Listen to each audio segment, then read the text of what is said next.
It seems like everything is about Rihanna this week. After her monumental performance at the Super Bowl halftime show and record ratings, she is on the cover of British Vogue and she's talking about her relationship with A$AP Rocky, what it feels like to be a mother, and possibly, could you be getting music this year?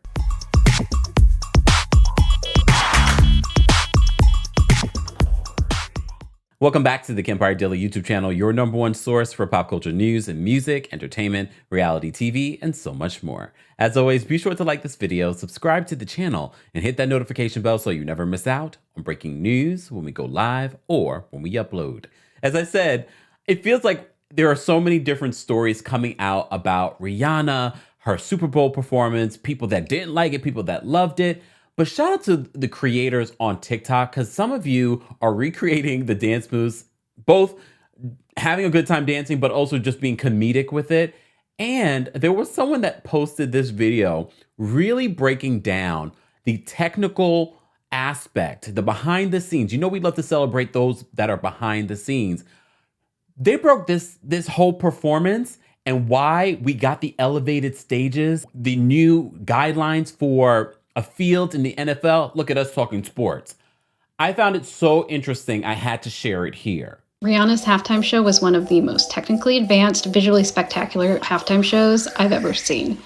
How'd they do it? Let's talk about it. Hi, I'm Caitlin, and I have 20 years experience in the live events industry. Bruce Rogers is the halftime show production designer. He has been in that position for 16 years, and he is credited with coming up with the idea for those floating platforms. It took 800 people to make that halftime show. That includes Rihanna, the dancers, all the designers, including Bruce Rogers, camera ops, fabricators, and crew. One of the biggest challenges this year was the football field itself. Players at the beginning of this season lobbied that all football fields be switched to real grass. Crews had to be extra careful loading in and loading out the set as to not mar the playing surface and disrupt play for the players. Staging company All Access created what they call turf ties and attached them to the bottom of all the platforms to create easy rolling over the surface of the grass. This stage was also half the size of past stages to minimize damage to the field. Grass is also why we got floating platforms. Designers and producers wanted a showpiece moment, but concerns about the playing field meant they had to go up. This is a great example of how restrictions can lead to innovative and creative problem solving. The motors controlling the platforms were rigged up into the ceiling truss of the arena. This meant that it was especially stable, as that truss was designed to hold thousands and thousands of pounds because it has to keep the arena up. You can see the motors in the corner of this picture and all the equipment used to keep them in place up above. It's a lot of stuff. There were 4 pick points on each of them with the lines going off them. You can see it here at that probably 30-degree angle or so, and that is to just kind of distribute weight across more motors, and by having it that angle there, it minimizes swaying. So while all of you were going, oh my god, it's swaying so much, that's so scary, I was going, that's barely swaying at all. On the bottom of each of those platforms was 512 lights that were programmed with the dancers' choreography. How did they keep everybody safe on those platforms? Who got on those platforms had a harness built into their costume. And those harnesses clip to a safety line. You can see it here, the white line coming from the platform to the back of Rihanna's costume. Those are retractable and retract into the stage. During the Diamond song, you can see the carabiners on it. It looked like every platform had 3. They also appeared to have a hard stop in them, so performers couldn't move outside of a 2 to 3 foot radius circle. That kept all the performers a safe distance from the edge of the platform. That's a rough overview of the technical side of the halftime show. Best guest star ever. And it goes back to the level of what Rihanna was dealing with. Not only did she have to perform, be pregnant, and God only knows how far along she is, and still do a performance and deal with all of these technical things that were happening around her. She's literally in a harness. I know a lot of us would love to be critics of fashion and performance, and we couldn't do half of what these artists are doing. But Rihanna has a new article out in British Vogue, and you may recall these photos that we saw originally from paparazzi when they were taking these photos on a beach in California. I believe it was Malibu. And Rihanna ended up releasing video footage and pictures to Hollywood Unlocked before the paparazzi photos came out of her son. So we had no idea at the time that these photos were meant for British Vogue. But in this British Vogue interview, which is really good, and I suggest all of you check it out. I'll post a link in the description. She's talking about motherhood. She's also talking about how many times she's turned down the Super Bowl halftime show and why she decided this time to say yes. So let's first talk about her relationship with A$AP Rocky, because, you know, the Rihanna Navy, some of you just don't see it for A$AP Rocky and Rihanna. You feel like she should have stayed with the billionaire. We all have our own perspectives on who we want our faves to be with. However, we don't know these people. Unfortunately, we don't know these people. So we don't know what personalities work. And these two were friends before they were anything. And she even says, we're best friends with a baby. So let me just highlight a part of the conversation that she has in here. She talks a lot about motherhood. She talks about the time after, right before she gave birth, and then the time after she gave birth, and what that process has been like, the awkwardness, the awkward stages between giving birth and clothing that she had to wear and what she was wearing afterwards. But as I said before, she also talks about her relationship with A$AP Rocky, which she really has not talked about at all before. I feel like British Vogue is outshining US Vogue lately. Don't you guys notice? Yeah, they got a black editor. Happy Black History Month. Just saying. So she says this about A$AP Rocky. She says, we're best friends with a baby. We have to be on the same page, but we always kind of had that in our relationship. Everything changes when you have a baby, but I wouldn't say it's done anything but made us closer. She continued by saying, she says, I'm just sitting on the sidelines when they're together. Speaking of A$AP and her son, she says, I'm literally the girl trying to get into the boys club, waiting for my turn. He is obsessed with his father. And I'm like, didn't I give birth to you? What is going on? It should be noted, at no time has Rihanna revealed the name of her son. Even during this interview, in front of the interviewer, they are referring to her son as the baby. We still don't know Nicki Minaj's son's name. That's really interesting. I don't, why do you guys think that they are not revealing the names, especially when they've already revealed photos? Interesting. Maybe they're waiting for copyright and trademark things to go through. Smart. But she talks more about their connection, both A$AP and her son's connection together. They said their connection is undeniable. The second Rocky makes eye contact with him, he is on fire. The whole thing they say about sons and moms, it's a myth. Sons and fathers is crazy. I realized that the validation that you really need as a boy is from your father. But then she talks about music because first of all, shout out to all of you that have been making videos talking about we're not getting Rihanna music. It's been brought to my attention that many of you are confused about what happened at the Super Bowl last night. I'm here to explain. It's really very simple. You're trying to solve the wrong equation, okay? What you're trying to figure out is how, if Rihanna had a baby A, in May, how many months is she? We don't know. Did they wait 6 weeks? It doesn't matter. This is what I need y'all to understand. Anytime A, which is A$AP, is on top of Rihanna, which is R, it's gonna equal a baby. And that's perfectly fine. These people are grown. They're both 34 and grown, okay? This is not the equation. This is what I need y'all to get, okay?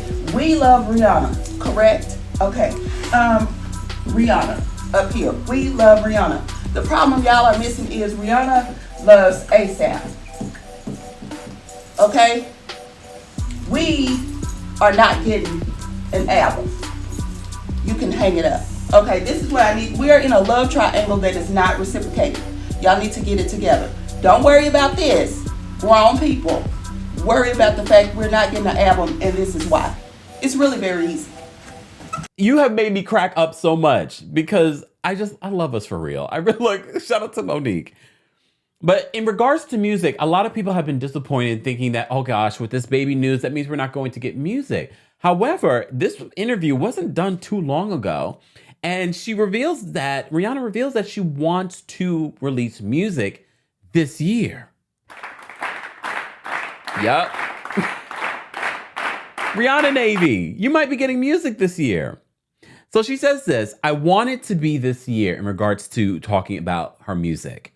She says, like, honestly, it'd be ridiculous if it's not this year. But I just want to have fun. I just want to make music and make videos. Rihanna has given you guys music every single year of her when she first came out. So that's part of the reason after Anti and we didn't get music for a period of time, even though this is a pretty long time, Rihanna. Anti was 2016. But I'm giving you grace because she spent the majority of her youth giving. She also lost a lot of money in the beginning of her career. So the fact that she went from losing millions of dollars to becoming a black billionaire, put the black to the side, but a billionaire, it's also a huge feat. So never fret, because there are rumors that she's due in May. I don't know how true that is, but there are rumors that she is due in May. So we still have 6 more months right after that. And this is her second one. So she's going to be like, I'm ready to go. Maybe. And maybe after performing at the Super Bowl, what ignited something in her. How could it not? When you hear all these people screaming, when you are the second most watched, Katy Perry and Missy Elliott, the second most watched Super Bowl performance in its history, that might get you excited to get back in the studio and to get back on people's stages. And also when you have a child, I've heard a lot of celebrities and a lot of women speak about after having a child, it actually ignites you to work harder. Well, let's talk a little bit about what she says in regards to the NFL and why she turned down the Super Bowl so many times before. They even allude that maybe she had been asked at least 10 years before this. So in this interview, and as you already know with history, Rihanna had turned down the Super Bowl back in 2018 in solidarity with Colin Kaepernick because they had pretty much froze his entire career because he decided to take a knee. Well, she also explains why she decided to actually say yes this year. British Vogue writes this. They said, in 2018, Rihanna turned down the NFL's invitation to perform in solidarity with Colin Kaepernick, the former San Francisco 49ers quarterback who took the knee while the Star-Spangled Banner was sung at a game in 2016. A stance against the racial injustice and police brutality he saw the national anthem and the American flag as having come to represent. Though Kaepernick became an international icon of protest, inspiring dozens of other sports people in the NFL and beyond to do the same, he brought about the mother of all meltdowns for many conservative Americans, whom the NFL duly indulged by seeking to squash the kneeling. Rihanna told US Vogue in 2019, "I just couldn't be a sellout," when asked why she had refused to do the halftime show. There's things within that organization that I do not agree with at all, and I was not about to go and be of service to them in any way.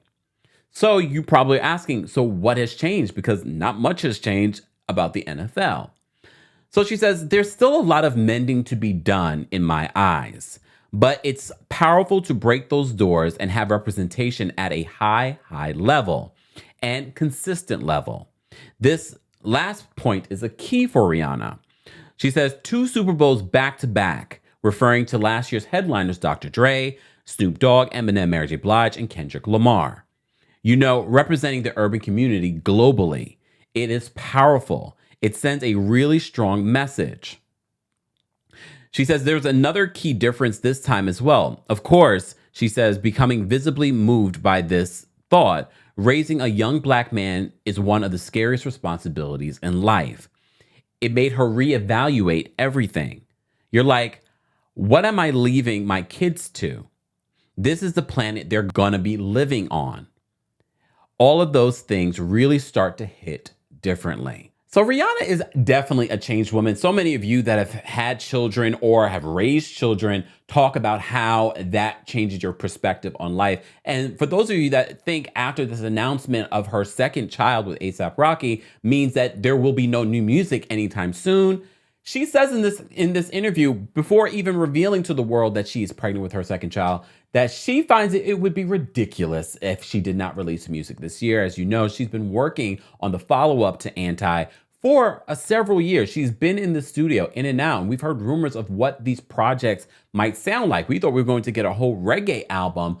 No word on what direction this new project is going to take. But if anything, Rihanna is on a high this week with all of the records that she's breaking, both on Spotify, both on television, and in our lives. Guys, as always, I want to know your reaction to the British Vogue interview with Rihanna. Did you see the photos? Did you read the interview? Let me know the highlights that stood out to you. And do you believe that you will finally get some new Rihanna music at the end of this year?